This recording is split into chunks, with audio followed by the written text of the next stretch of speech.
హైదరాబాద్లో వందలాది బస్తీలు, కాలనీలు, అపార్ట్మెంట్ల సెల్లార్లు బురదతో నిండిపోయాయి. వర్షాలాగి రోజులు గడుస్తున్నా అది మిగిల్చిన విషాదం నుంచి ప్రజలింకా తేరుకోలేదు. బురద, వరదల్లోనే సాహసముంటున్నారు.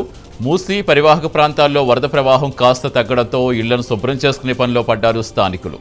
క్లీనింగ్ను బీహెచ్ఎంసీ పట్టించుకోకపోవడంతో ఎవరి కాలనీలు వారే శుభ్రం చేసుకుంటున్నారు.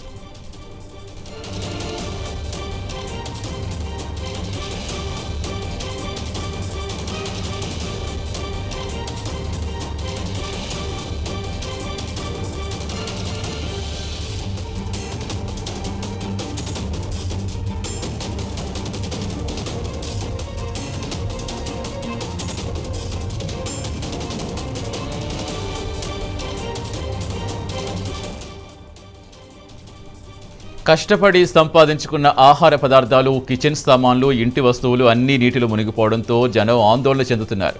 చేతిలో చిల్లి గవ్వ లేకపోవడంతో సాయం కోసం 1000 కళ్లతో ఎదురు చూస్తున్నారు. మెడిసిన్స్ అందకపోవడం, సమయానికి తిండి లేకపోవడంతో బీపీ, షుగర్ పేషెంట్లు ఆందోళన చెందుతున్నారు.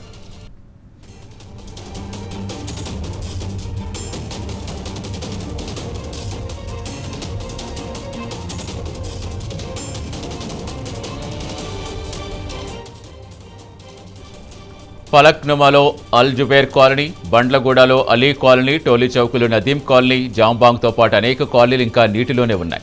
స్వచ్ఛంద సంస్థల ప్రతినిధులు, ఎన్డీఆర్ఎఫ్ సిబ్బంది సహాయక చర్యలు కొనసాగిస్తున్నారు. చాలా ఏరియాల్లో నీరు పోయేందుకు మరో 2-3 రోజులు పట్టే అవకాశం ఉంది.